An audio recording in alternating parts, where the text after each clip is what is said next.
significant to this region and this part of the country. So just a very little bit about how I got to be here.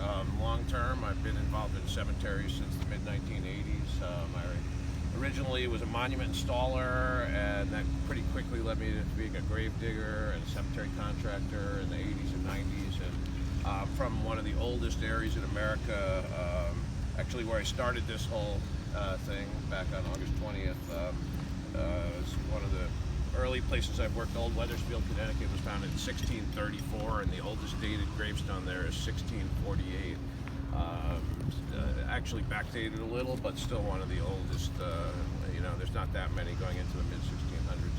So anyway, I was in and around these really old stones doing more of the modern work.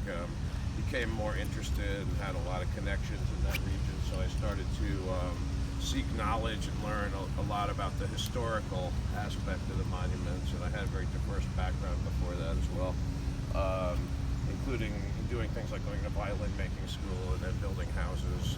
That was in advance of the whole cemetery thing. So one thing led to another, and I was able to transition into concentrating on the preservation, restoration of the historical cemeteries, the monuments, the gravestones, the masonry and things, right around Y2K when the world was going to end, and it didn't. And so then about the last 20 years I've been doing workshops like this partially, and also doing projects and things relating to historic graveyards, and I've worked all over the country. And then about 4 years ago, I started a product supply company called Atlas Preservation that my two sons created with me, and they actually run the business and are doing a great job. And so we sell a wide range of products, not limited to this field, but we also sell into like carpentry, window restoration, archaeology, stoneworking, and just a wide array of kind of sort of related things, including art and clay and whatnot. But anyway, so fast forward to this year, I was actually traveling cross country back from the biggest genealogy conference in the country, Roots Tech, in Salt Lake City. Excellent conference. It was in February, and that's when I was listening to the radio on the drive back, and the world was going to end again.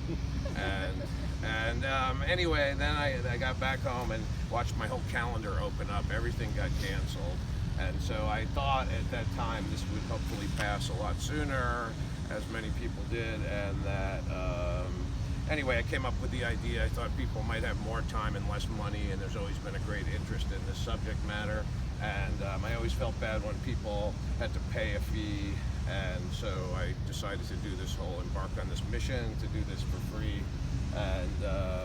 And so that's when we crossed paths at some point when I was looking for locations in every state to do this thing. So the whole catch to it was 48 states in 48 days, including the travel, which means that before or after events, I'm doing travel sometime on both ends, and sometimes 500 miles.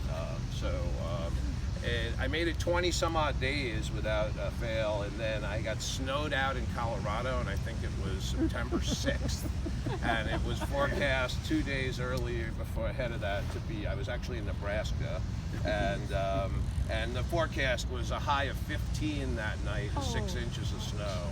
And so the nonprofit I was collaborating with there, Colorado History Colorado, whatever it's called, wanted to pull the plug ahead of time because they didn't want people trying to travel to go to this event.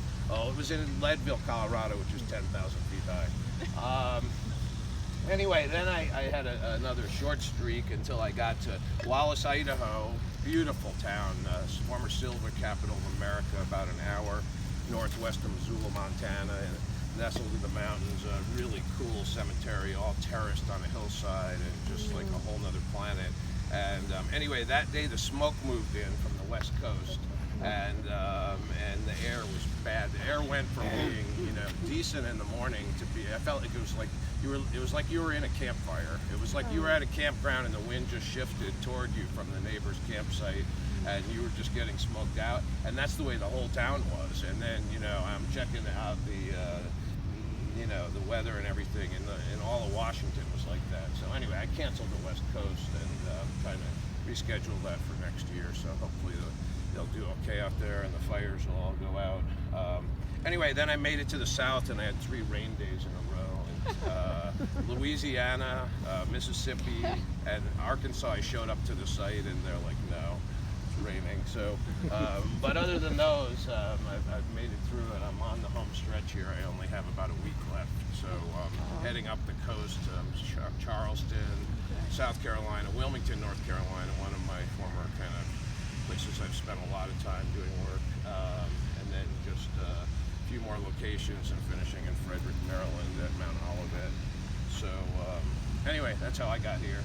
So appreciate everyone else coming. So it's been a lot of highway. Oh yeah, right before I left, I got a new vehicle. I put almost a good part of 15,000 miles on the vehicle in about 5 weeks. You know, I'm due for the second oil change, and everything's so like it's like warning me. You know, it's like so I'm trying to figure out how to squeeze that in when, but I'm almost done. So anyway, that's about it. So it's a beautiful site. We can just start by walking around, looking at the different problems, the different kinds of stone, the conditions, the situations, and certainly to have you lead, knowing the site and having a long time involvement here, and you must hopefully have some questions and stones you're already concerned about, but if not, we can find them.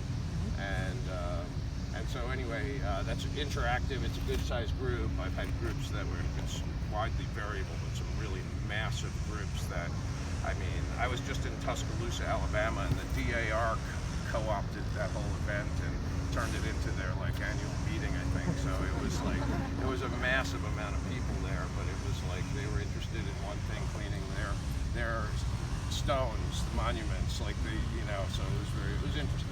Nice people, but there was about 70 people there, so it was a little hard to manage. But anyway, we can go ahead and take. I'm not sure what the best path is.